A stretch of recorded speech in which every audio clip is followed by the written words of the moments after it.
Welcome back to the session, everyone. Hope all of you guys are back after the lunch break. Now, let's resume. So, guys, up till now, three labs we have completed. In the first lab, I showed you how to create a resource of Azure SQL database service. In lab number two, I showed you basic queries using the select command. In lab three, I showed you how you can sort and filter the data present in your database. Now, moving on to lab 4. In lab 4, we will Smith, sir, learn. sorry to interrupt. Yes. Can you just give 2 minutes to Vivek? He's here to just announce about his public batch. Okay, sure. Okay, yeah. Yes. Vivek, go ahead. Yeah, thank you so much, Mr. Yeah, hi guys. My name is Vivek. I work in Synergetics at the Inside Sales Department, and I'll just quickly make an announcement about the public training batches we are conducting. So, the first batch that is going to be conducted is the AZ-104 that will be conducted in the 15th of March. This will be a 4-day training and a Saturday batch only, and the training is being provided to you at a 90% discounted price. So what I'll do is I'll share the registration form for the AZ-104 link on the chat box. Anyone who is interested can make a registration in that. I'll also drop my contact details as well. You can get in touch with me directly. Yeah, that's it. Thank you. Thank you, Smith sir. You can please go ahead. Yes. Thanks, Vivek. All right, guys. So let's resume. So, guys, up till now, we have completed three labs. In the first lab, I showed you how to create a resource of Azure SQL database service. In the second lab, I showed you how you can run basic select queries on the data present in your database. In the third lab, I showed you how you can sort and filter the data present in your database. Now, moving on to lab number 4. In lab number 4, we'll see how to perform join operations on multiple tables. So let's suppose if you have multiple tables, if you want to join them, how can you do it? Let's understand. So here we'll learn about the four main type of joins. First will be inner join, second will be left join, third will be right join, and the fourth one will be full outer join. So these are the four main type of joins that we are going to learn about. All right. So let's suppose I have two tables with me. Let me display the two tables over here. And let me check if I can use these two tables. Okay. I'll do one thing. I'll create a new file. In that file, I will write code to display the two tables of my choice.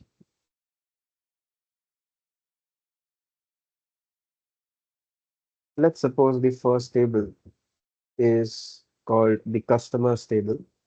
Let's see the data in it. Okay, it seems there are three columns over here. First column is called customer ID. Or I'll do one thing in order to properly annotate. Let me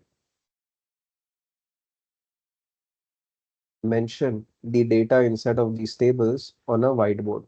So I'll create a new whiteboard, and on the whiteboard, we'll try to mention the data present inside both the tables. So the first table is customers table. Inside the customers table, I believe I had um, three columns, right? The first column was called customer ID. Second column was called customer name. Third column was called city. Okay, so let me just mention those columns over here. Customer ID, then customer name and city.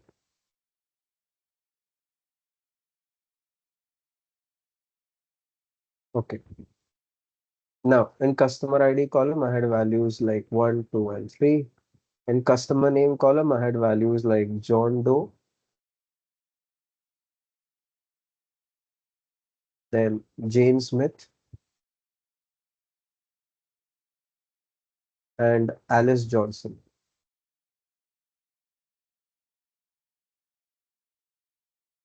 Coming to the city column, over here I had values like New York, Los Angeles, and Chicago. Okay, so I'll write those values: New York, Los Angeles, and Chicago. All right, so this was about the customers table. Similarly, I have one more table over here, which is the orders table. Let me show you what values we have inside of that table. So in the orders table, we have four columns. First column is called order ID. Second is column is called customer ID. Third column is called order date. And fourth column is called total amount. Okay, so let me mention information about these four columns also, which are present in the orders table. First one is, first column is order ID.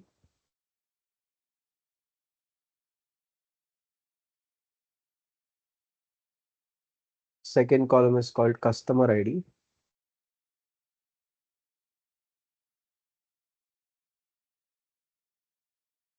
Third column is called order date.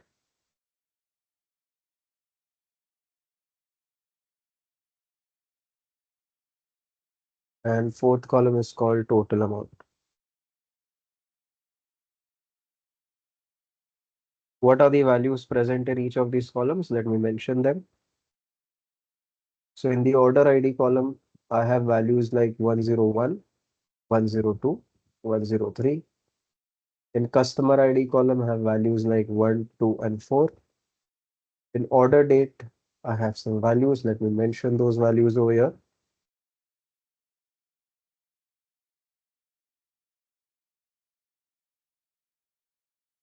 I'll just go ahead and mention the values present in the order date column. And I'm almost done over here.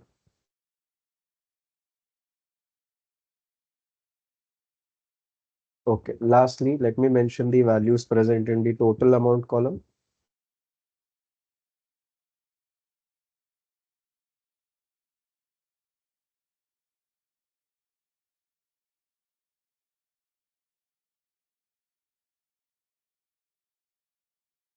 Okay, now let me go ahead and let me explain the four type of joins that we are going to talk about. The first type of join is called inner join, right? The first type of join is called inner join.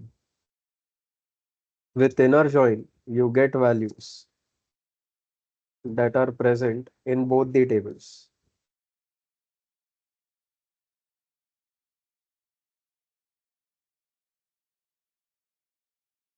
Okay, you get the common values that are present in both the tables. Okay, let me explain to you how it works. So let's suppose I'm writing a command over here. I'm saying, please perform a join. Okay, I'm saying that please perform a join on the two tables. Let me show that to you. So I'll say select star from customers.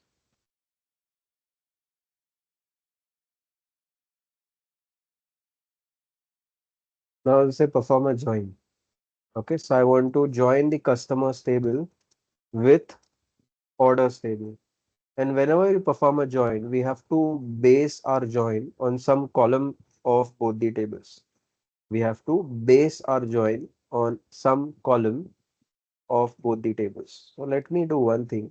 Currently in both the tables, if you see, customer ID column is common. So let me try to join them using customer ID column. Okay, so I will say from the customers table, take the customer ID column values. From the orders table, let me take the customer ID column values and join them. Now let's see what will be the result. Currently, we are joining these two tables using inner join. So let's see what will happen. So in the first table, I have three columns. Let me mention those three columns over here. They are customer name, customer ID, customer name, and city.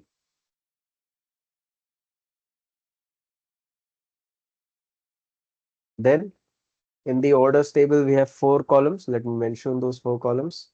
First one is order ID. Second one is customer ID.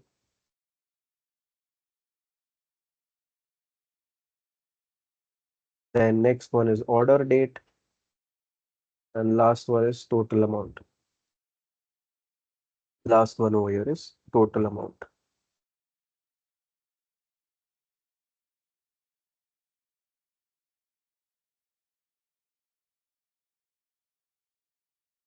Okay, let's see how join will be performed. Currently, I'm performing join on these two columns over here. Customer ID column of customers table and customer ID column of orders table. Which are the customer ID values common in both the tables? Let's see. Okay, so customer ID 1, is it common in both the tables? Yes, so I'll just mention that over here. Now, when customer ID is 1, what is the customer name in the customers table? John Doe. So I'll write John Doe. When customer ID is 1, what is the city value present in the customers table? New York. So I'll mention New York. Then, when customer ID is 1, what is the order ID column in the orders table? 101. Then when customer ID is 1, what is the order date value in the orders table? 6th of February 2024. So I'll mention that.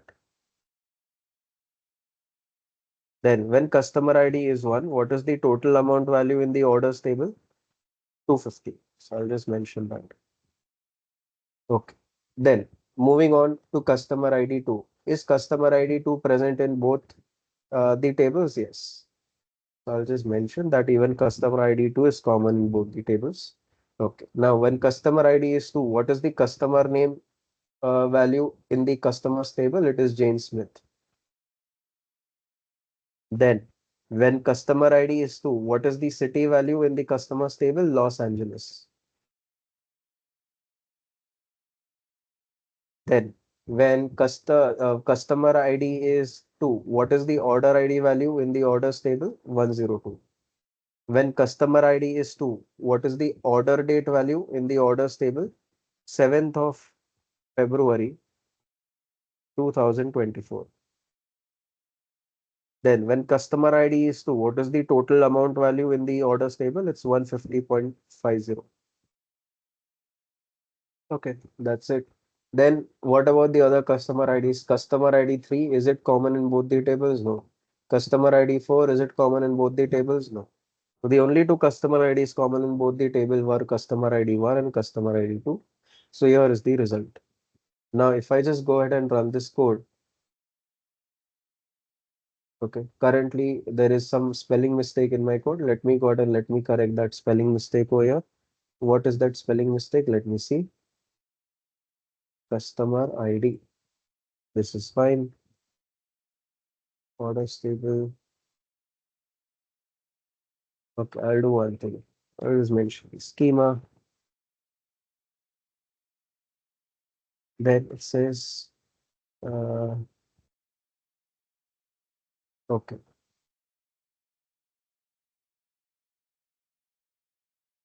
customers, I should say. Okay, so the issue is in the spelling. Customers should be the table one. Okay, and have a look over here. You can see that our result, the one that we wrote, and the result that you are getting in the query editor is exactly matching. Okay, our result, I can even show you that. We can go ahead and cross check it. Let's cross check. So our result and the result that we are getting in the query editor is exactly matching. You can cross check it, guys. You can see it's matching over here. Each and every column in our result is matching. You can cross check it. So this is how we do inner join. With inner join, what happens? We get values that are present in both the tables. Fine. We get common values that are present in both the tables. Now, let's go ahead and let's move on to a second type of join over here. So the second type of join that I want to talk about is left join. So with left join, what happens? Let's try to understand. With left join, you get values. I should say, we'll get all the values from the left table and the common values from the right table. Okay, fine. So let's go ahead and let's understand how this will work. Okay, so we'll try to understand how this left join will work. Let's see.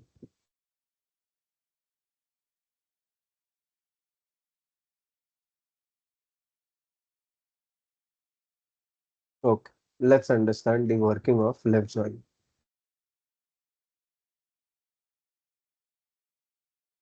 Okay, so with left join, what did I mention? That will get all the values from the left hand side table and only the common values from the right hand side table. Here, let's suppose the left hand side table is customers. Let's suppose we are writing a command over here. Instead of inner join, I'm replacing the command with left join. So in my code, the two tables that I'm joining is customers table and orders table. Here, which is the left hand side table? Customers table. Which is the right hand side table? Order table. Okay, so from our command, we are getting to know that customers table is the left hand side table and order table is the right hand side table. Okay, let's see now how to perform join on these two tables over here. We have already performed inner join. Now it's time to perform left join. With inner join, you know what happens? With inner join, it gives common values present in both the tables. With left join, what happens? You get all the values in the left hand side table and only the common values from the right hand side table. Let's see. Currently, what I'm doing is I'm doing join based on the customer ID column values of both the tables. Remember that. Like, anyways, we are performing a join mode on both the tables. Let's mention the columns. So in the left hand side table, what are the columns? Let me mention all those columns. There are three columns in the left hand side table. One is customer ID, another is customer name,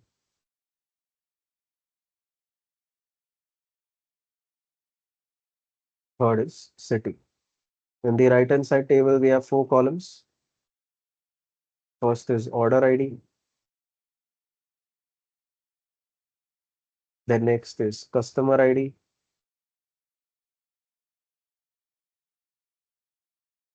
after that we have order date,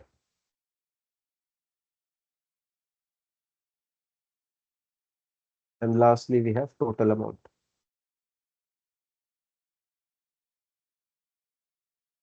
Okay. Now let's perform a left join over here. Remember, currently I'm doing the left join based on which column? Based on customer ID column, which is present in both the tables.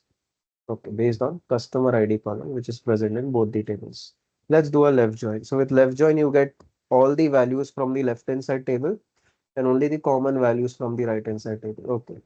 So in the the left hand side table is customers table. So here we'll have all the values from the customers table. Which values? I'm doing the join on customer ID column. So I will have all the values of customer ID column present in the left hand side table. In the left hand side table, what are all the values present in the customer ID column? They are 1, 2, and 3. So I'll write 1, 2, and 3. Okay. In the right hand side table, uh, uh, what do I have? Now remember what left join does. It gives you all the values from the left hand side table and only the common values present in right hand side table. So I got all the values in customer ID column of left hand side table. Now what are the common values present in the right hand side table?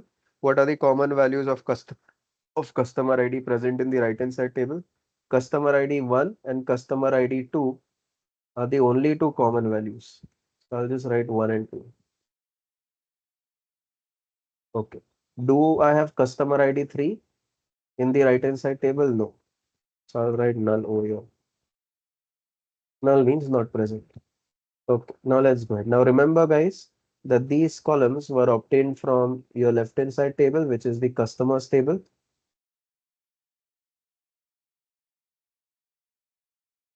Okay.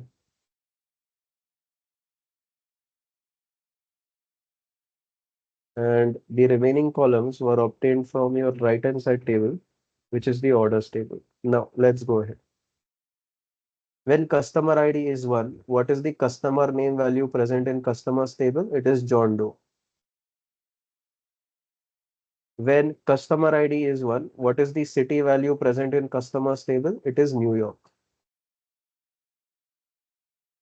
Then When customer ID is 1, what is the order ID value present in orders table? It's 101. When customer ID is 1, what is the order date value present in orders table? Uh, the order date value present in orders table. I repeat again. When customer ID is 1, what is the order date value present in orders table? It's 6th of February 2024. So I'll write that. 6th of February 2024. Similarly, when customer ID is 1, what is the total amount value in the orders table? It's 250. I'll write 250. Okay, now let's go ahead. Now, when customer ID is equal to 2, what is the customer name value present in customers table? It is Jane Smith.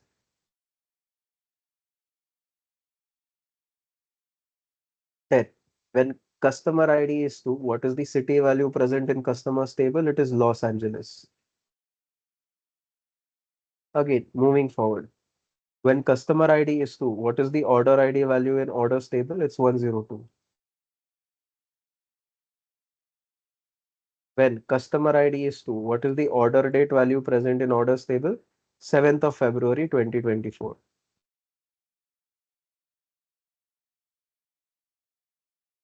Okay.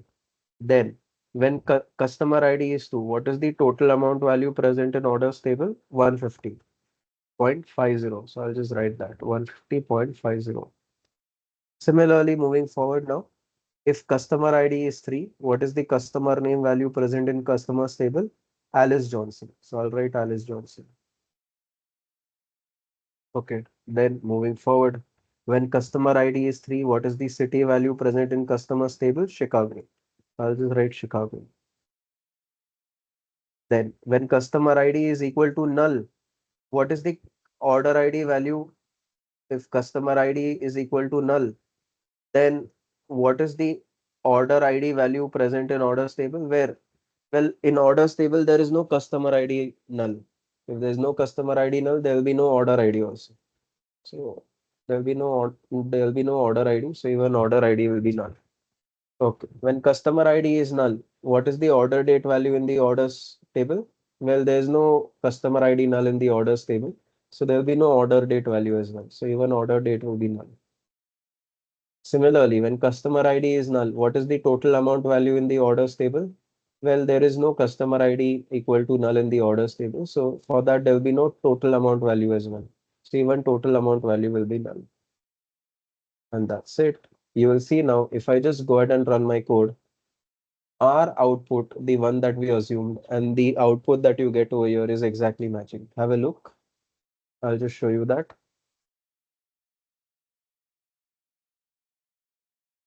I'll just go ahead and show that to you. And you will see, guys, that it's exactly matching. You can go ahead and cross check.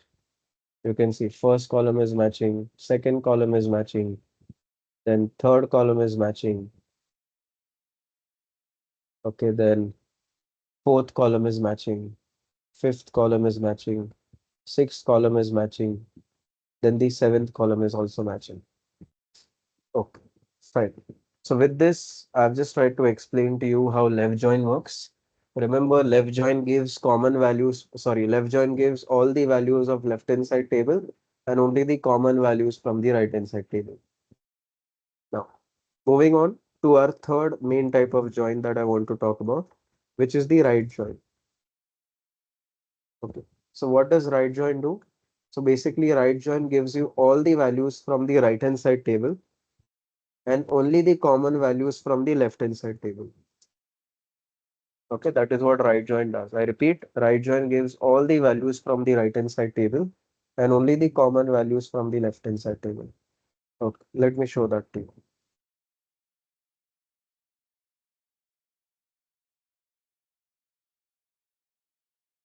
Okay, so I'll just remove these values. Instead of these values, I'll have new values that I'll get from right join.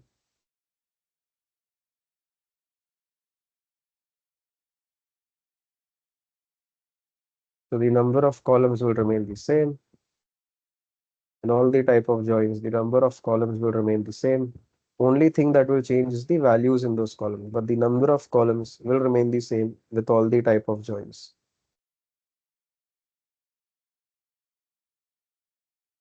Okay, I'll just go ahead and remove the column values. So you knew what will be the column values with left join. Now let's see what will be the column values with right join. Remember, right join gives values, gives all the values present in right hand side table. Here the right hand side table is orders table. Okay. And I'm currently doing a join on customer ID column values. So let me write all the customer ID column values of orders table, which is 1, 2, and 4. So right join gives all the values present in the right hand side table and only the common values present in the left hand side table. Remember, I'm joining on customer ID column. So what are the common customer ID values present in the left hand side table? They are 1 and 2. These are the only common values. So I'll just write 1 and 2. Is customer ID 3 common in both the tables? No. So here I'll just write none.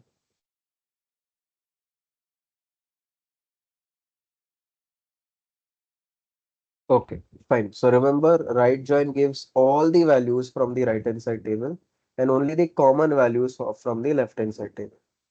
So I got all the values from the right hand side table and only the common values from the left hand side table. Let's proceed now. If customer ID is 1, what will be the customer name in the customers table? It will be John Doe. Then when customer ID is 1, what will be the city value present in customers table? It will be New York. Then when customer ID is 1, what will be the order ID value present in orders table? It will be 101. Then when customer ID is 1, what will be the order date value present in the orders table? It will be 6th of February 2024. 6th of February 2024. Similarly, if customer ID is 1, what will be the total amount value present in the orders table? It will be 250. Then when customer ID is 2 now, if customer ID is 2, what will be the customer name value present in customers table? It will be Jane Smith. If customer ID is 2, what will be the city value present in customers table? It will be Los Angeles. Moving forward now, if customer ID is 2, what will be the order ID value present in orders table? It will be 102. Then if customer ID is 2, what will be the order date value present in orders table? It will be 7th of Feb 2024. So I'll just write it. 7th of February 2024. Similarly, if customer ID is 2, what will be the total amount value present in the orders table? It will be 150.50. Then moving forward, if customer ID is null, what will be the customer name value present in customers table? Well, there is no customer ID equal to null in the customers table. So for that, there will be no customer name as well. So even customer name will be equal to null. Then if customer ID is equal to null, what will be the city value present in customers table? Well, there's no customer ID equal to null in the customers table. So for that, there will be no city value as well. So even city value will be null. Moving forward, if customer ID is 4, what will be the order ID value present in orders table? It will be 103. Then if customer ID is 4, what will be the order date value present in orders table? It will be 9th of February 2024. Okay, moving forward now. Lastly, if customer ID is 4, what will be the total amount present in orders table? It will be 90. I'll just write 9. And that's it. You will see now if I just go ahead and try to perform a right join. So in order to perform a right join, the rest of the code will remain the same. It's just that the command that I'll use in my code will be the right join command. Sit and have a look. The output that you get is exactly matching with the output that we have expected. You can go ahead and cross check. I'll let you to do cross checking.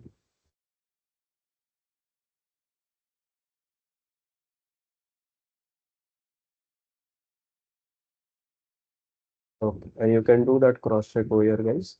You can see that the first column is matching, second column is matching, third column is matching, fourth column is matching, fifth column is matching, sixth column is matching, and then at last seventh column is also matching.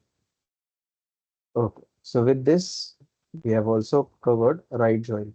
So three type of joins we have already covered over here. The first type of join that we covered was inner join. Inner join gives those values that are present in both the tables. Second type of join that we covered was left join. The left join gives all the values in the left hand side table and only the common values from the right hand side table. Then the third type of join that we covered was right join. Right join gives all the values from the right hand side table and only the common values present in the left table. Okay. Now let's go ahead and let's talk about the last type of join over here that we want to cover, which is the full outer join. Okay, let's see. So with full outer join, we get all the values from the left hand side table as well as all the values from the right hand side table.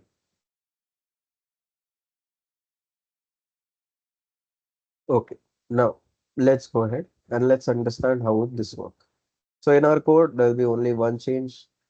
The rest of the code will remain the same. It's just that uh, currently we want to do full outer join, so we'll use the full outer join command. That's it. The rest of the thing in the rest of the code will remain the same. Okay, now let's go ahead, guys. So what I want to do is I want to do a full outer join. In full outer join, you get all the values from left hand side table as well as all the values from right hand side table. Let me explain to you how would that work.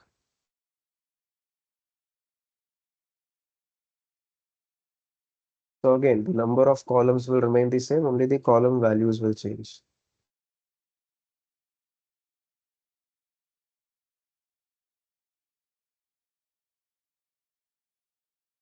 The number of columns will remain the same, guys, irrespective of the type of join that you will perform. Only the column values will change with every type of join. So let me remove these column values and let me show you how the new column values will look like.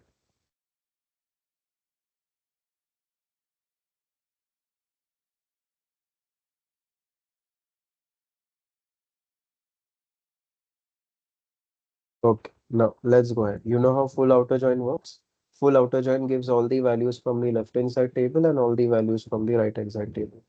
Okay, currently we are joining on customer ID column values. This customer ID one, um, so over here, uh, what are the customer ID values in present in the left hand side table?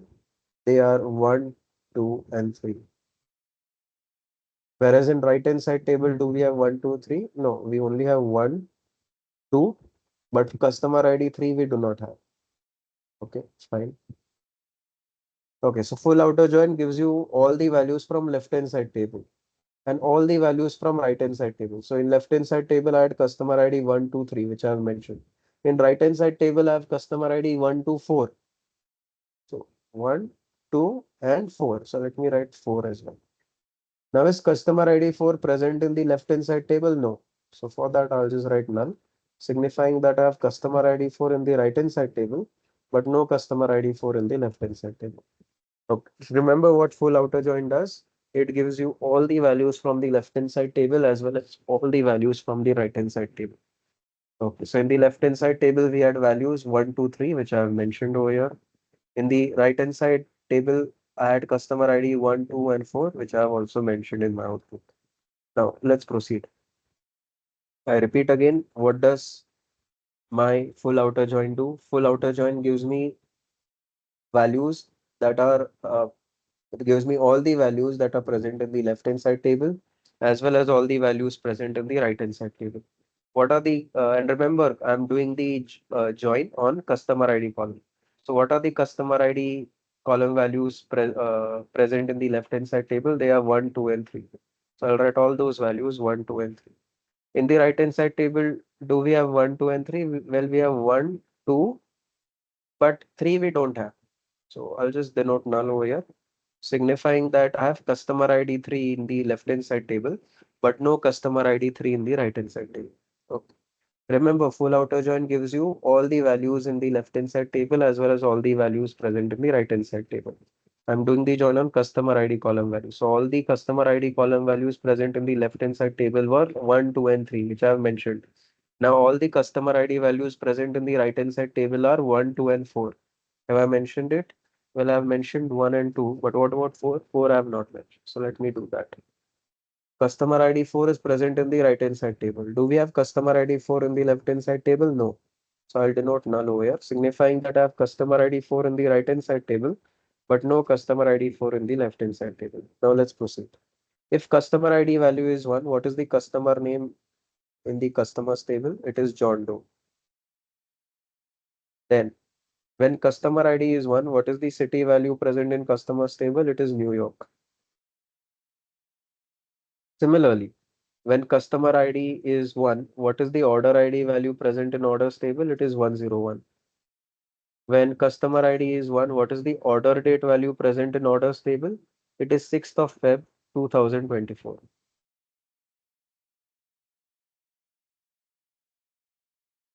Then when customer ID is 1, what is the total amount value present in the orders table? It is 250.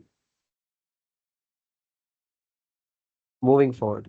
When customer ID is 2, what is the customer name value present in customers table? It is Jane Smith.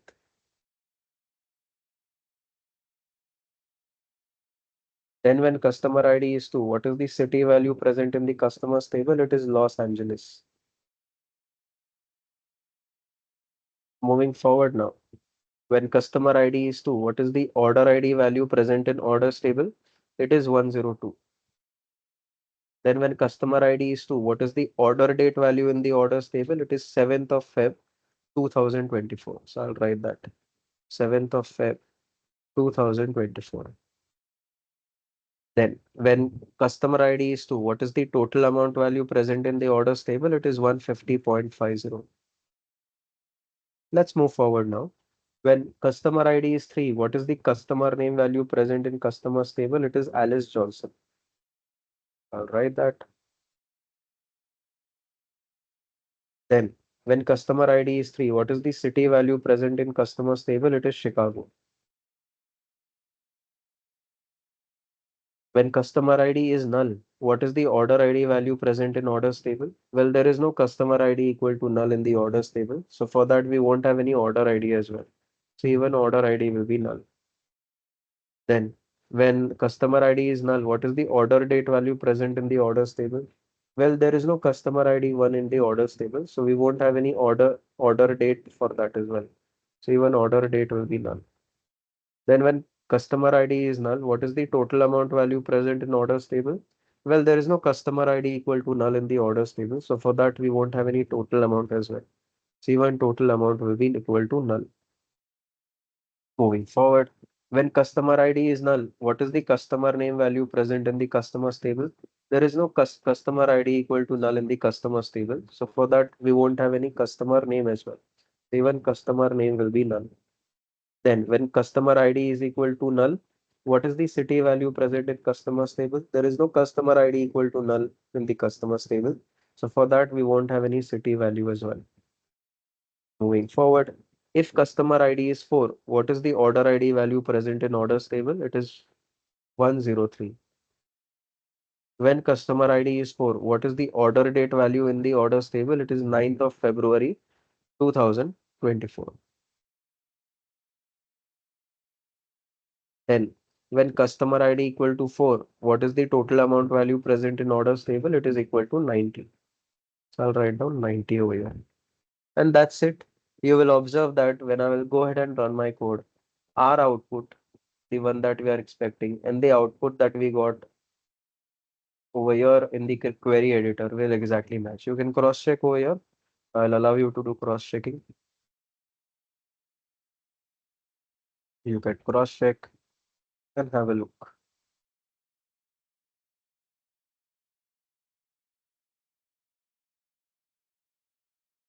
Okay, and you can have a look, guys. You can see the first column is matching. second column is matching, third column is matching, fourth column is matching, fifth column is matching, sixth column is also matching, and at last the seventh column is also matching. So with this, I've also explained to you the working of full outer join. So there were four main type of joins that I wanted to cover, and we have covered those four main type of joins over here. The first type of join that we covered was inner join. Remember, inner join gives common values that are present in both the tables. Left join, what does left join do? Left join was the second type of join. Left join gives me all the values from left hand side table and only the common values from the right hand side table. Then the third type of join was right join.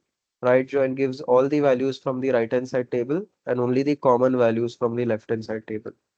Then the fourth and last type of join we covered was full outer join. Full outer join gives all the values from the left hand side table as well as all the values from the right hand side table.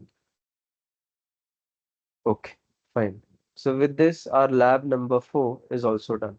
So guys, did the four type of joins that we cover made sense to all of you? Is it clear, guys? Everyone, just give me some confirmation in the chat. Arpit, Aniket, everybody else. Ashok, then Satyam, Harish Chandra, yes, Kirit. Okay, I hope two others also did. Fine. So with this, we have covered our topic joins. Okay, now one last type of join is, sorry, not join, one last lab is left. Okay, before we end today's session. So we'll do that lab after the break. Let's take a short break. Meanwhile, you can redeem your badge, the link of which is given in the chat. Okay, by Shubh. We'll try to redeem it. Since one lab is over, only one last lab is left for today's agenda. You can refresh yourselves. Okay. And after the break, we'll come back and we'll move on to our last lab of today, wherein we'll learn about subqueries. Okay. We'll learn about subqueries over there. Fine. So let's take a short tea break. Okay. We'll come back at 3 p.m. and then we'll move on to our last lab of today. After that, our today's webinar will be completed. So before we move on to our last lab of today, you can refresh yourselves. Okay. And after the break, we'll come back and move on to our last lab. Till then, I'll just be on mute. And once the break is over, till then, continue our learning journey, guys. Till then, I'll just be on mute.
Good afternoon, everyone, and welcome back to the session. Hope all of you guys are back after the break. Now, let's resume. So, what we'll do is we'll move on to our next lab of today's curriculum. Now, in this lab, we are going to go ahead and talk about a concept called subqueries. So, let's go ahead and let's talk about it. Now, for that, what I will need to do is I will need two tables over here. I am assuming. Let me think of two tables that I would create. But first of all, I'll create a new coding file. In that coding file, I will write code to create two tables. Let me think of that code. Hmm, okay. Uh, Let me have two tables, something like this. To make it more simpler, I will have one table, which will be called student one table, and another table could be something like student 2. Okay, let me have tables like that. Okay, let's see. So I will say create table, and I will have a table called uh, what table should I have? Records.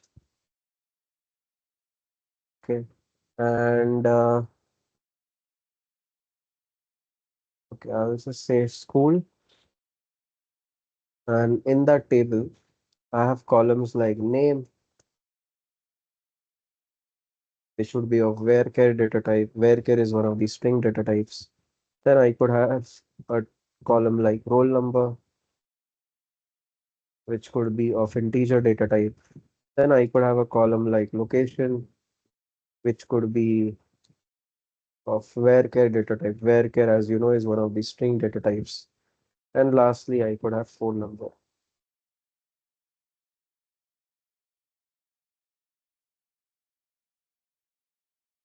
Let me make this also as varchar.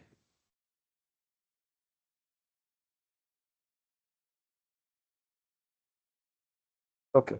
For example, somebody can write something like plus 91 dash 98 something something. Okay, fine. So let me have this table over here. Let's see if that table is getting created. Okay, it got created. And within it, I'll try to insert values. So within the school table, I will insert values like this. Let's suppose the first row has a value called Ram. The roll number is 101. Location is Chennai. And phone number is, let's say, 998 double seven double five double six. Okay, let me have another row. Inside that row, I have a name called Raj. Let's say the roll number is 102. The location is Coimbatore, and the phone number is, let's say, 8877665544.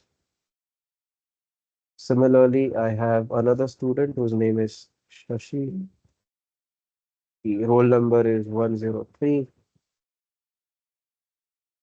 The location is Madurai, and the phone number is 77665544 double three. And lastly, I have another row over here. Well, let me have two more rows. Let's suppose I have another row over here. The name present in that row is Ravi. The roll number is 104. Location is, let's say, Salem. And the phone number is 898989. Okay. And lastly, I have information about a student whose name is Sumti. The roll number is 105. Location is, let's say, Kanchipuram. and the roll number is 89. Sorry, the phone number is 8989856723. Okay. So with this, hopefully the rows values inside the student table will be inserted. Let me show you now how the student table looks like. Oh, sorry, the school table. I meant that with this, the rows inside the school table will be inserted. And now this is how the school table looks like over here. Okay, fine. Now, let me create another table. I'll call it division A, division 6A.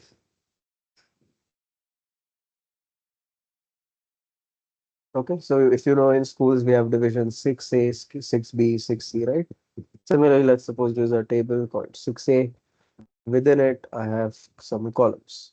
Let's suppose the first column is called name column. The second column is called roll number column. And third column is called section. Or let me just call it. Let's suppose there's a table called 6 standard. Okay. Within which we have three columns. One is name, another is roll number, another is called section. Okay. So we'll mention whether the student belongs to section A, section B, section C, and so on. So let me create this table within which I will try to insert row values over here.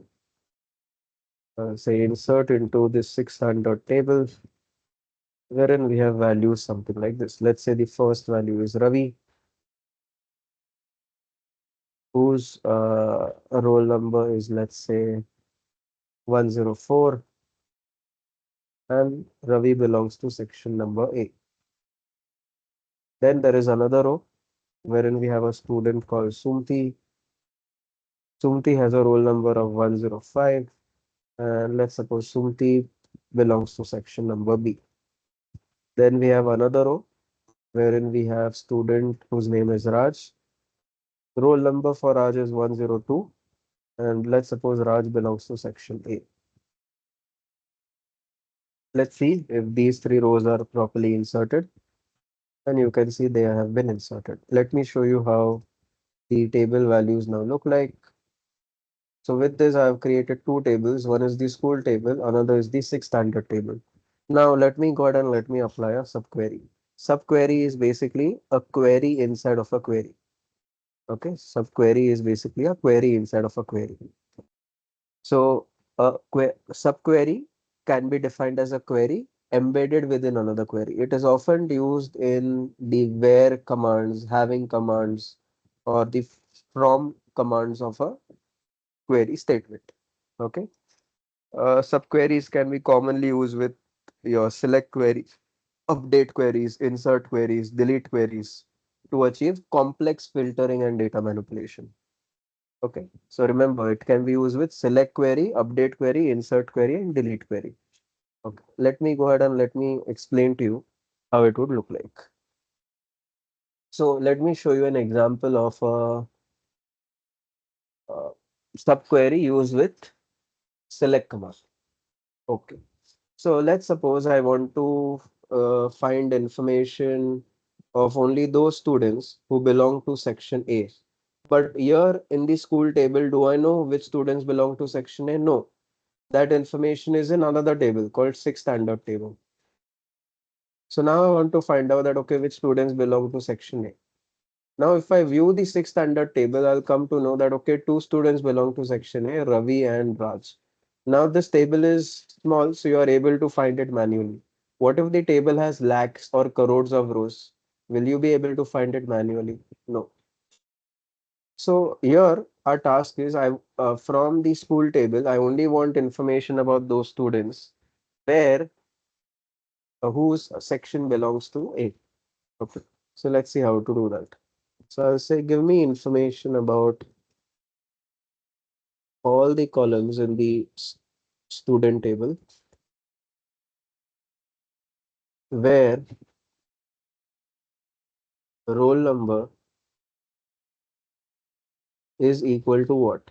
Now see, when we checked manually, there were only two students which belong to section A, whose roll number was 104 and 102. Okay. So here we can go ahead and write a command like this. Give me information about those students whose roll number is either 104 or 102. Right? But here we have got this information manually, right? Okay, by the way, over here I have an error, and the reason for the error also I will tell to you. The reason of the error also I will mention to you. One second. Select staff from students. Okay, invalid object name, no worries. I guess I'll have to mention the schema.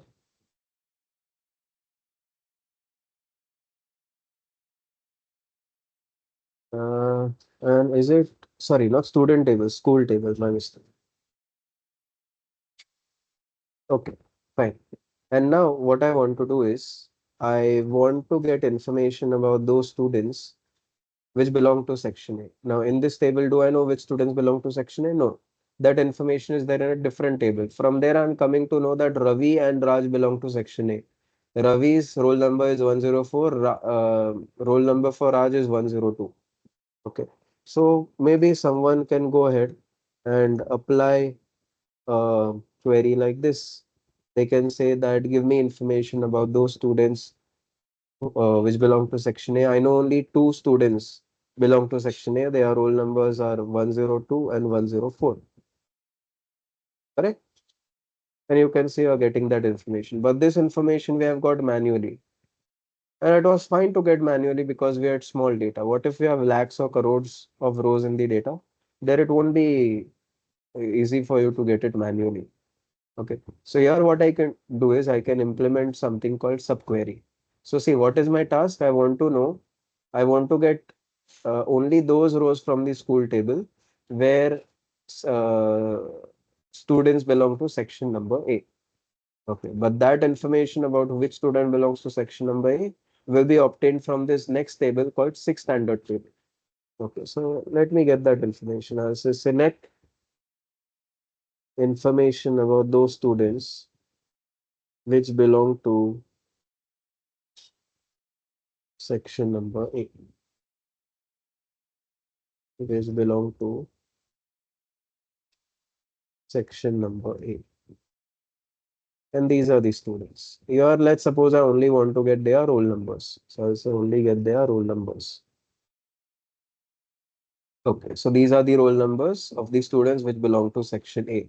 So now I can change my previous code. So instead of mentioning the roll numbers manually, I can mention this code that gives me those roll numbers. This code gives me the roll numbers 102 and 104, right? So instead of just mentioning the roll numbers manually, I can mention the code that gives me those roll numbers. Which code? This particular code. Okay. So the above code and the below code will perform in the same exact manner. It's just that in the below code, we are mentioning the code in a more dynamic manner. Okay, whereas in the above code, we just mentioned it in a static manner. Okay, so in the below code, we have made our code more dynamic. And what we have done is we have used a query inside of another query. So this concept is called a subquery, wherein we mentioned a query. You can see there's a select query inside of another select query. Okay, so it's called subquery, and you can see even with this, you will get the exact same result as earlier. Okay, but here this code is made more dynamic. Okay, so remember a query inside of a query is called a subquery. Remember, you can write a subquery with select clause. You can write a subquery with you can write a subquery with select command. You can write a subquery with insert command. You can write a subquery with update command. You can write a subquery with delete command. I've shown you how to write a subquery with select command, right? Now let me explain to you how to write a subquery with, let's say, insert command. Okay, so with insert command, how would you do it? Let me go ahead and let me mention that to you. Okay, so mm, let's suppose what happened was uh, a table was getting created called student1 table. Let's suppose a table was getting created. We'll call it student1 table. Okay, and by the way, before that, I'll just give you the code of what I wrote in the chat. Okay, now let's proceed. So I've shown you an example of how to create a subquery using the select command. Now let me show you an example of how to create a subquery using the insert command. You can create a subquery with select command, insert command, update command, delete command. I've already shown you how to create a subquery with select command. Let me show you how to create a subquery with insert command. For that, let's suppose you have two tables. First is called student1 table, wherein you have columns like name, then roll number, then location,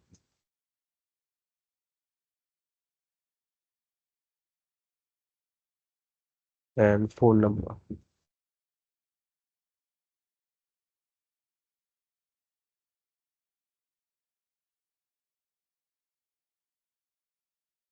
Okay. And let's suppose there was a person in the HR department of the school who was keeping a track of what students we have in that school. Okay. So that HR person was keeping a track. Okay. So let's suppose three students joined in the school. So the HR person will include three rows, one row for every student. Okay, let's suppose on the first row you have details of first student whose name is Ram. The roll number is 101. Location is Chennai.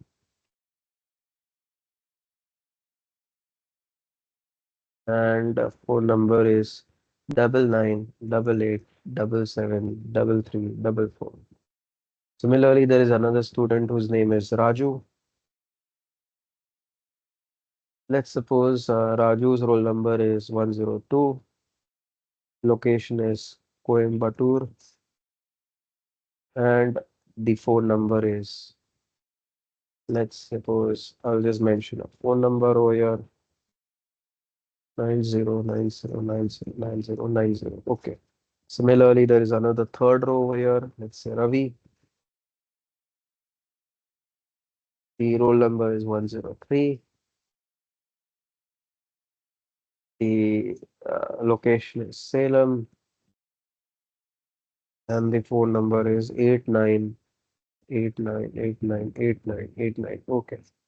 So now what happened was the HR person like inserted these three rows. You can see those three rows are correctly inserted over here. But now the HR person left the school. Okay. So another HR person was hired. But what that HR person did was instead of inserting records of new students within the same table, that second HR person created a second student table. What did that second HR person do? Created a second student table. We'll call it student 2. Okay, same columns as before, but that HR person created a second student table. And within it, the HR person inserted values.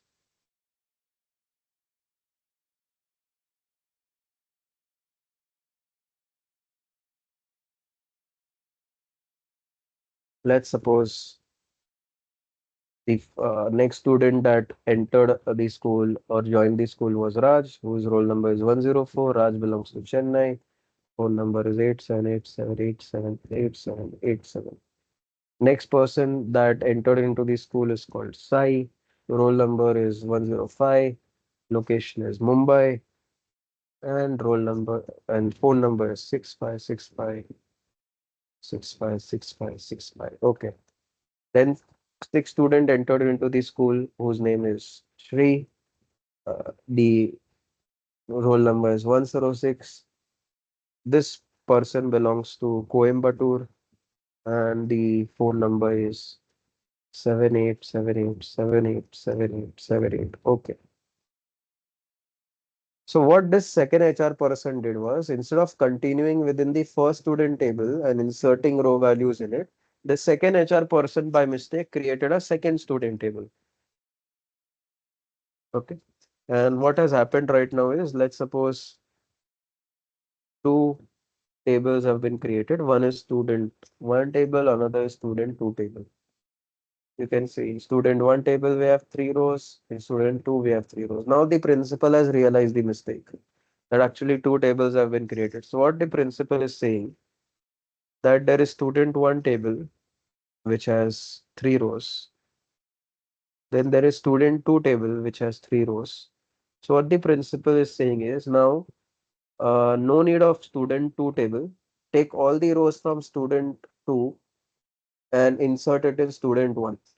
So now the student one table should have three rows plus three new rows. So the student one table should have six rows in total. Okay. So the principal has realized the mistake that student two table is of no use. Instead, all the entries should be done in student one table only. So the principal is saying, take all the rows of student two, insert it into student one. Okay. So let's see how to do it. So maybe one thing could be that you can write a select clause over here and say insert into student one with these values. Now here there are only three row values. What if there are lakhs or crores of row values? Then this would be very tedious. So here you can use something like subquery. Let me show you how. So which rows do you want to insert in student one? These rows of student two you want to insert in student one. So I'll say insert into student one.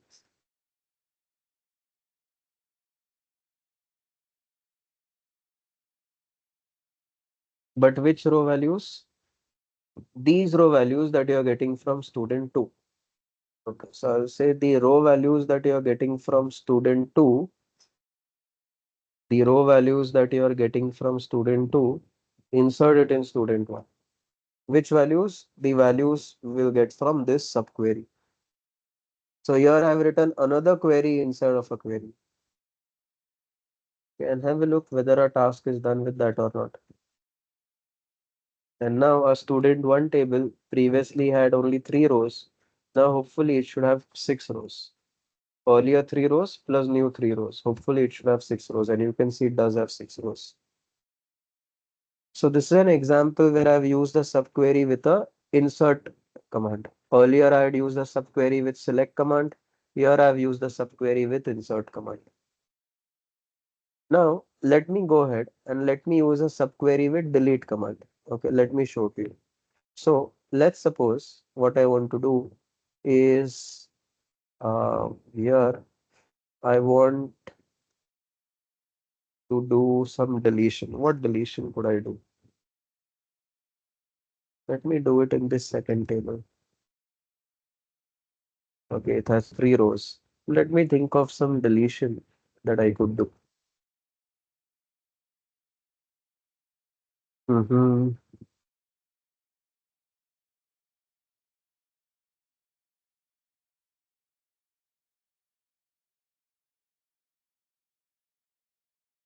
Okay.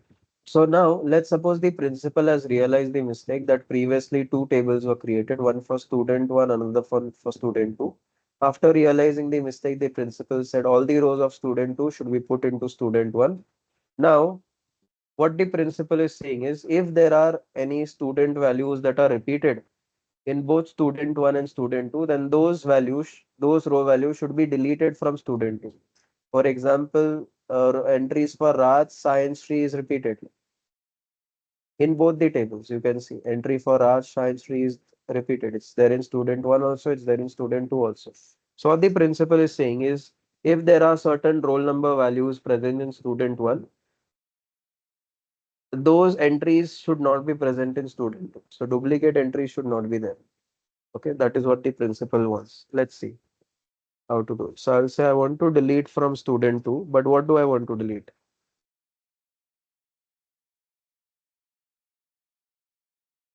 What do I want to delete over here? Or let me do one thing. Let me change it a little to make it more interesting. Let me view both the tables so I can think of a scenario to make this more interesting. Okay. So let's suppose what I want to do is I want to check in student one, which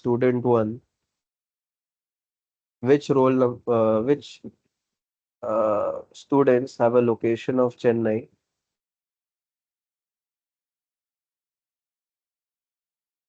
I'll fetch their roll numbers,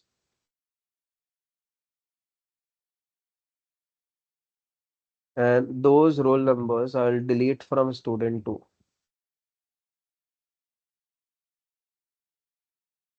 Okay, fine. So here in student 1, which roll numbers have a location of Chennai? 101 and 104. Okay, so those rows of 101 and 104 I want to delete from student 2. In student 2, I don't have 101, 104, I only have 104. So that will be deleted. Fine. Since there is no 101 roll number value, it won't get deleted. Okay, fine. So what do I want to do is student 1, I want to check which rows have a location of Chennai. Which students have a location of Chennai. I'll fetch their roll numbers, and those roll numbers I'll delete from, I mean, the rows with those roll numbers I'll delete from student 2. Okay, let me do it. So I want to delete from student 2, but what do I want to delete?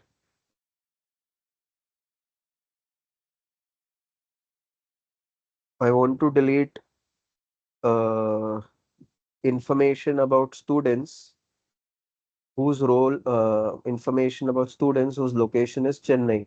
Where? Whose location is Chennai in student 1. Okay, so let me get their information. So which of students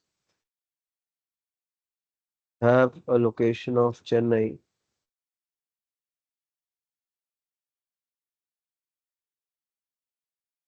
in student 1? Okay, it seems these two students. And what is their roll numbers? The roll numbers are 101 and 104. Okay. So let me only fetch the roll numbers.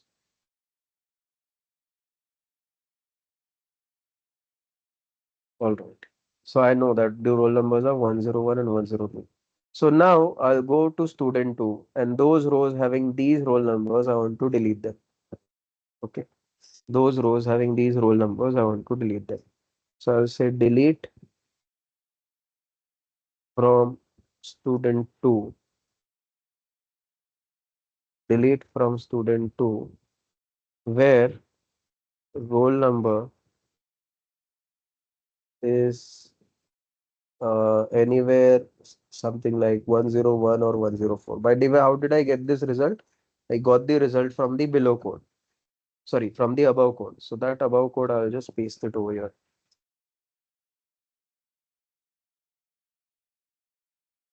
Okay. So this code, the one that I've written, is similar to something like this.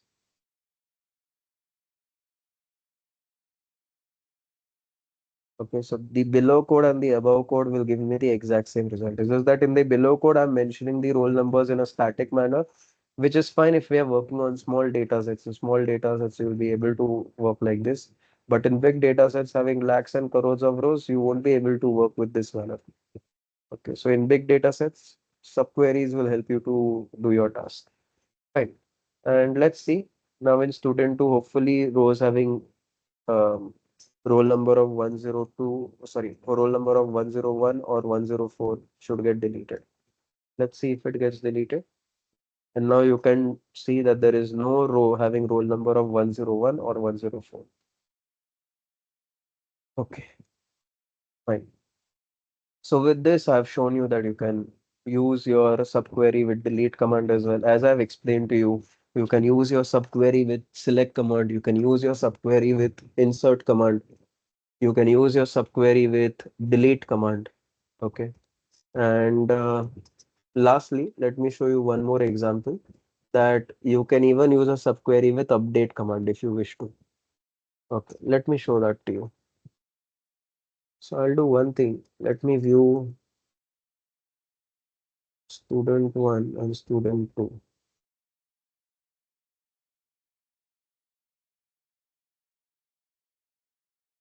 Okay, let me view this. Let's suppose I want to do one thing. Hmm. Okay, what about student one? Let me check. Okay, there are two students whose location is Coimbatore. So those students whose location is Coimbatore, I want to change their name to geeks. Okay, what do I want to change their name to geeks?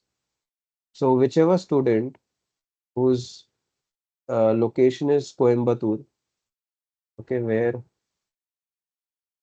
location is Coimbatore,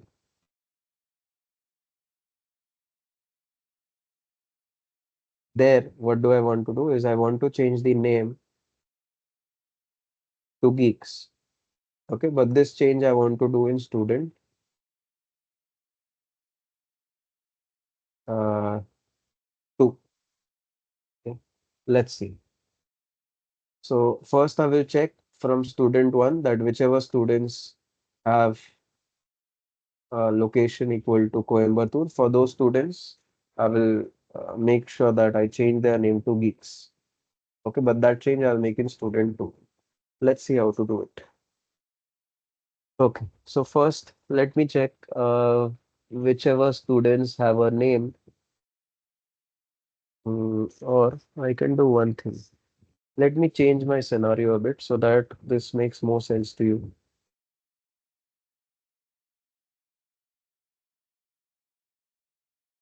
Okay, I'll do one thing. I can write my code something like this. I'll say update student to set name to geeks. For whom? Set name to geeks. So currently, student 2 looks something like this. Student 2 table looks something like this, as shown on your screen. Here in this table called student 2, I want to change the name to geeks, where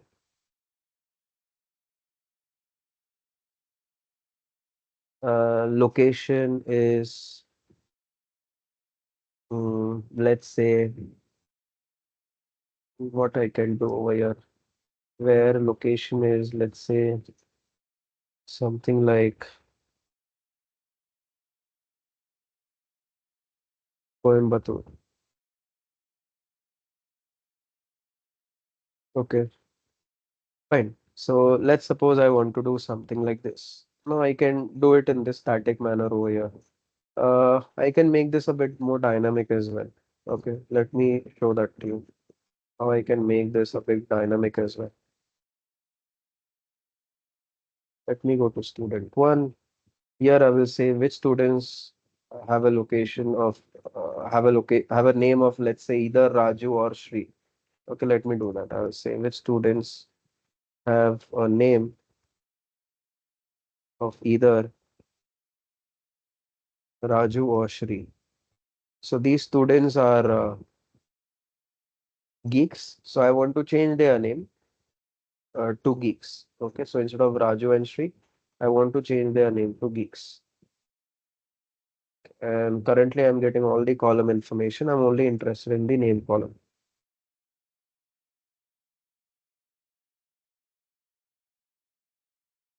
Okay, not the name column. I should say I'm only interested in the location column.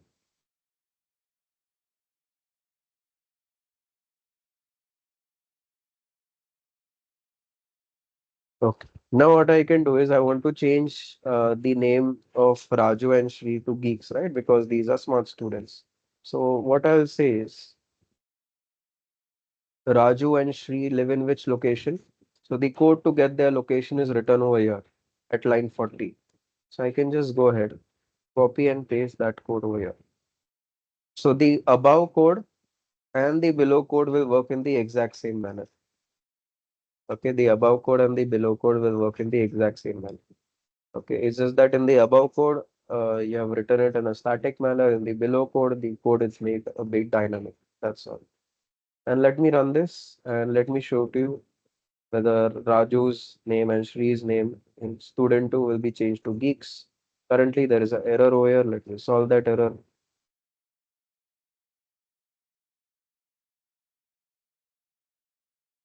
Okay, now have a look. In student 2, hopefully Raju's name and Shree's name should be changed to geeks, and it has been changed to geeks over here.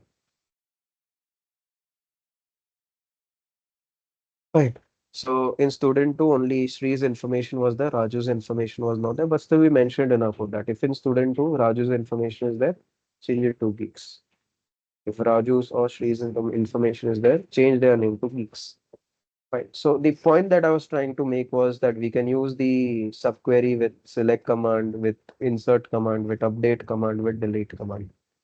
With this, what I've tried to explain to you is we can go ahead and take help of subqueries to make our code a bit more dynamic. Okay. So let's suppose if you want to do some advanced filtering task, okay, then you can go ahead and do it with help of subqueries. Especially subqueries will be useful if multiple tables are involved. Maybe you want to search in one table, but based on that searching, do a change in another table. And for that, subqueries could be especially helpful. So this was the concept of subqueries. So with this in total, what are the labs that we have covered? 5 labs in total. First, we did an environment setup wherein I showed you how you can create a resource of Azure SQL database service. Next, in the lab number 2, we saw some basic select queries that we can use to retrieve data. In lab number 3, I showed you how you can sort and filter the data in your database. In lab 4, I showed you how you can perform joins on multiple tables. In lab number 5, I showed you the concept of subqueries. Subquery is nothing but a query embedded inside of another query. Now you can have a subquery with a select clause, you can have a subquery with insert clause, you can have a subquery with update clause, you can have a subquery with delete clause as well. Okay, fine. Now, what I want to do is, although our curriculum for today's webinar is over, but still, I want to cover one additional concept over here called built-in functions, which will be helpful for you. So, one extra lab apart from our today's curriculum, let's cover a concept called built-in functions. Built-in functions. Our today's agenda is done, but still, we'll do one more lab. Built-in functions.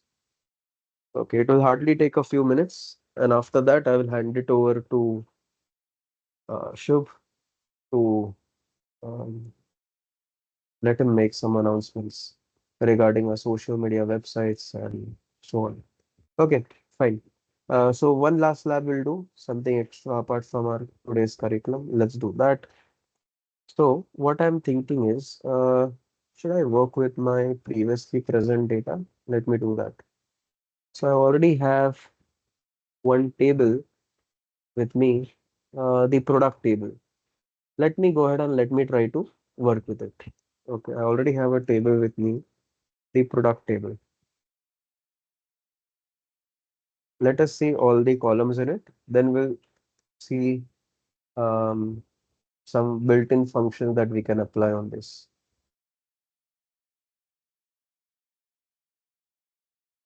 Okay.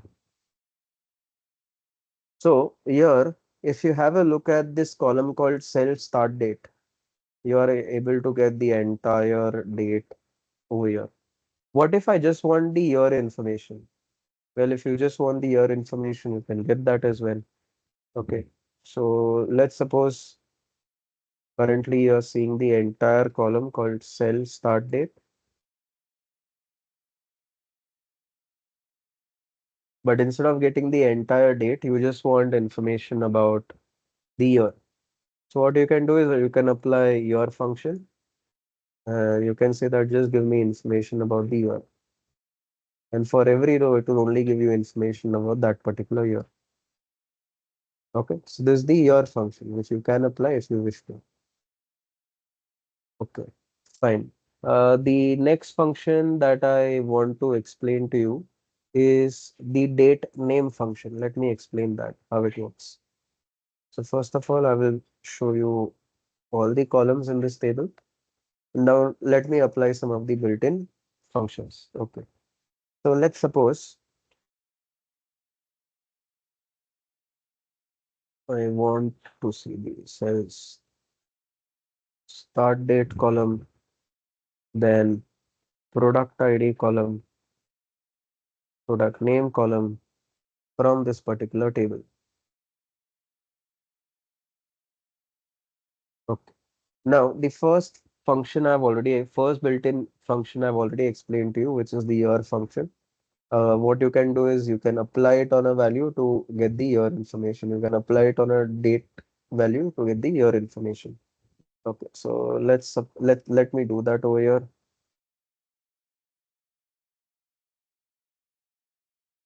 And you can see for every row you will be able to get date information. Now, there is another function as well related to date that you can use. That function is called the date name function. Let me explain to you how it works. But before that, I'll make sure that the years are fetched. I'll just name the column in which they are present. Currently, no column name is given. I'll give it a column name. I'll call it cell start year. Okay, fine. Now, after the year built-in function, let me apply another built-in function called date name. And here, let's suppose I want to return the month name because currently if I see this date, I don't know which, let's suppose you do not work on date values too often. So you wouldn't know that what is the month being talked about. Is it talking about June month or January month? What is it? So over here you can go ahead and ask SQL to give you the name of the month that is being written over here. Let's see if it does that. And you can see it does that. It gives you information about the month as well. Okay, fine. So here I'll just say, I'll just name this column. Currently, I'm able to get the month names, but currently that column in which they are written, it doesn't have any column name. So let me mention a column name. I'll say cell start month.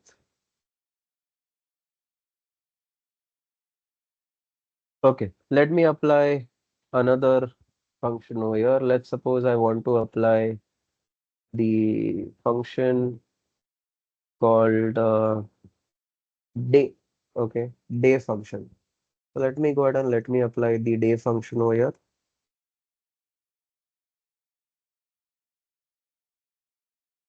I'll run it and you will see, you will be able to see the day.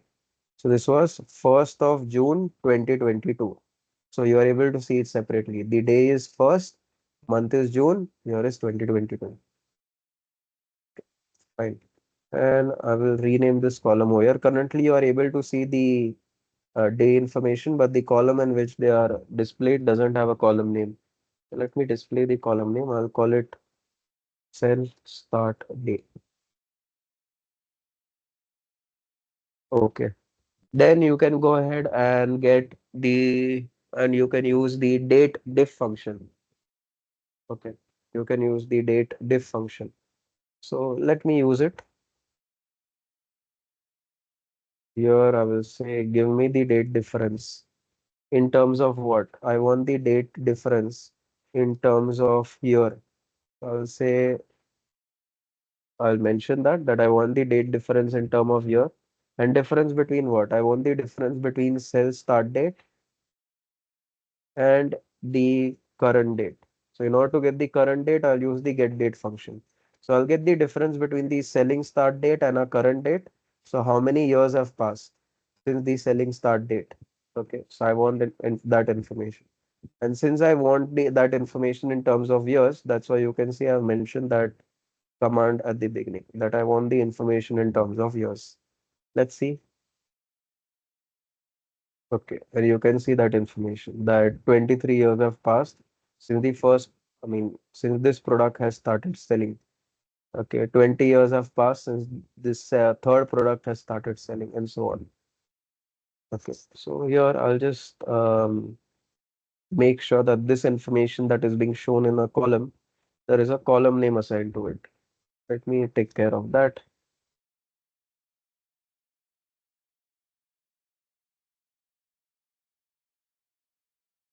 Okay, so these are just some built-in functions that you can go ahead and apply it on date type of columns. Now, let me go ahead and let me show you some built-in functions that you can apply on string type of columns. Okay, let me show you that. So first, I'll just go ahead, display all the columns in my table. Now that I have shown you some of the important built-in functions related to date type of values, let me show you some of the important functions related to string type of values. Okay, let's see. So over here, let's suppose I'm interested in the product number, product name. Okay. And now let me show you some of the built-in functions that I can apply to string type of values. Let's suppose in the name column I have string type of values. What are some of the important functions I can apply? So one important function is the upper function. With this, what will happen is all the values, all these string values will be converted to uppercase. And have a look. With this, all the string values are converted to uppercase. Okay. The next one that I want you that I want to show you is concat. Okay, so let me show you how that works. Here is there a okay, I should do one thing. I should work on a separate table through which I'll be able to show you the working of concat function. Let me show you the working of that.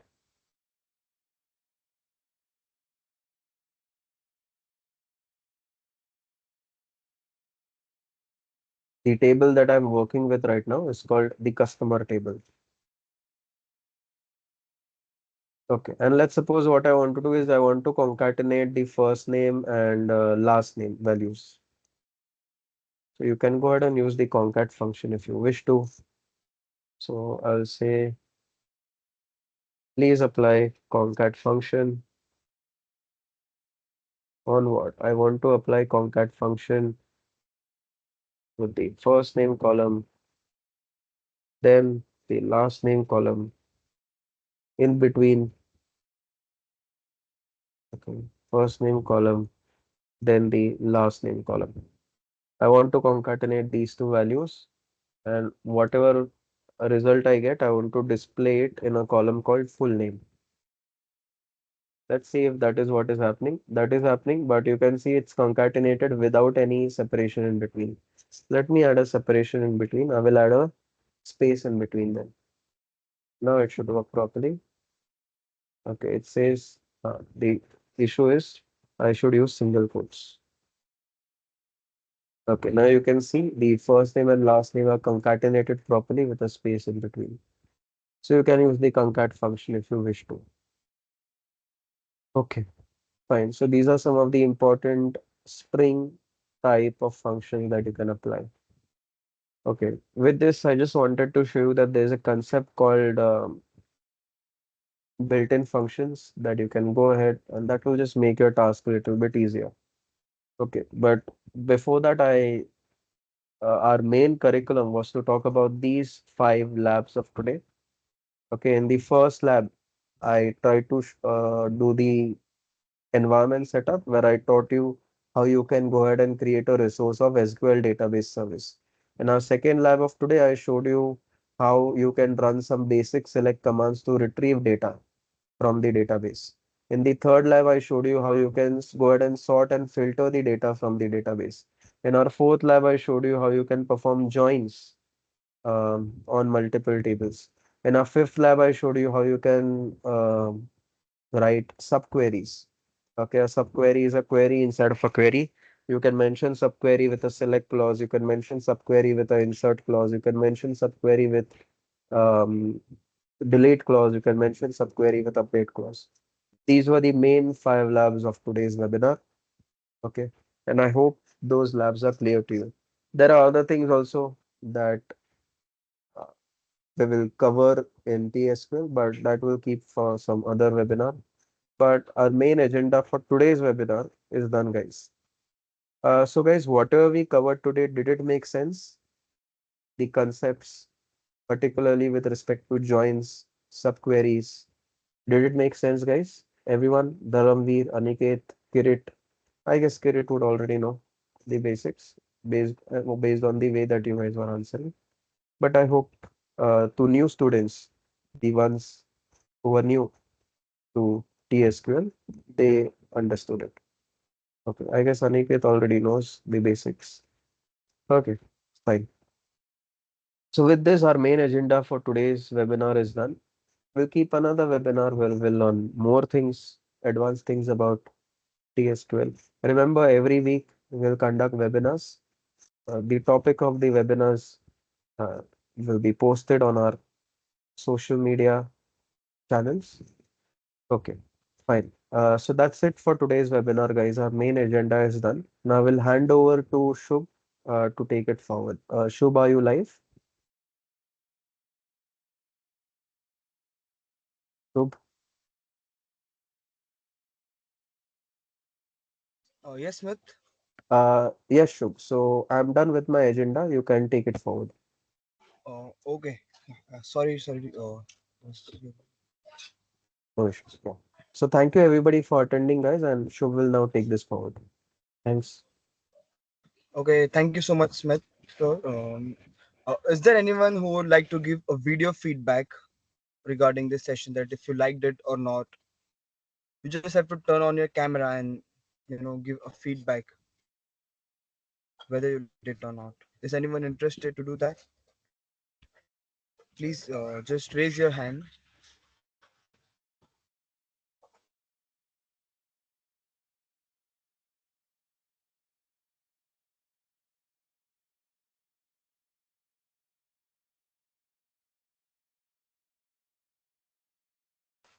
Okay, I don't think anyone is interested to do that.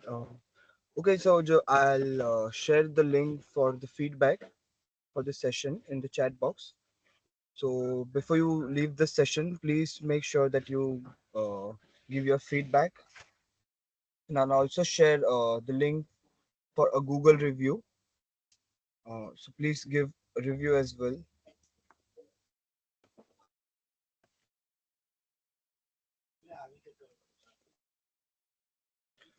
I have shared the link in the chat box, and also don't forget to redeem your batches.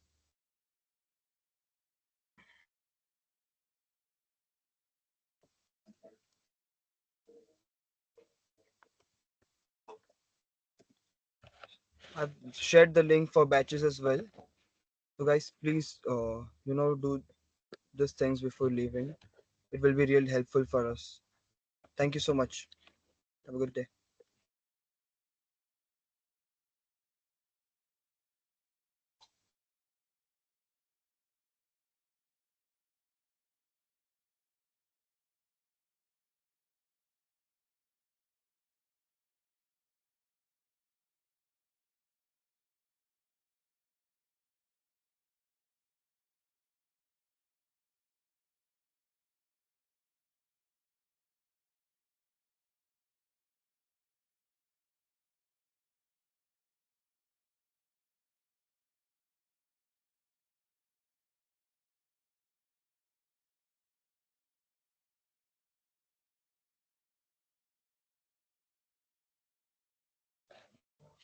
If anyone has any query regarding the paid courses, please do contact us or let us know in the chat box.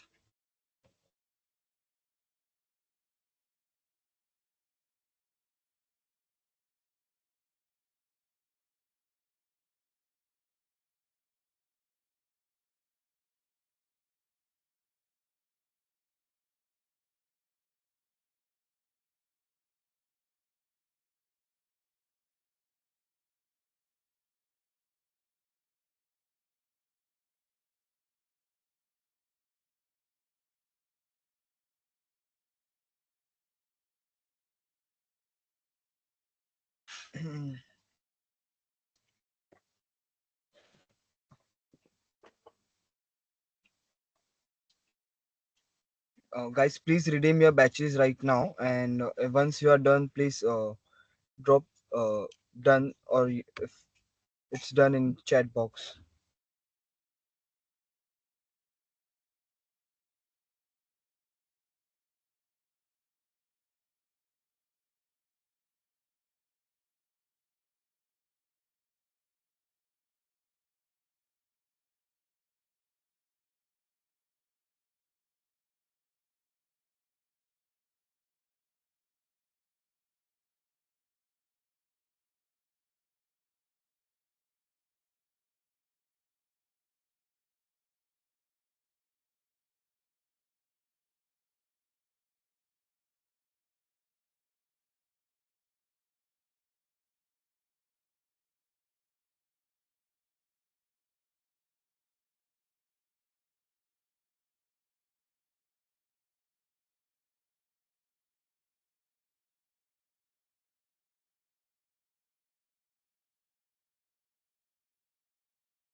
Thank you so much, Aniket Vishwakarma.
You guys can leave after, if you are done with the feedback form, filling the feedback form and batch redemption. You guys can leave when you're done with these things.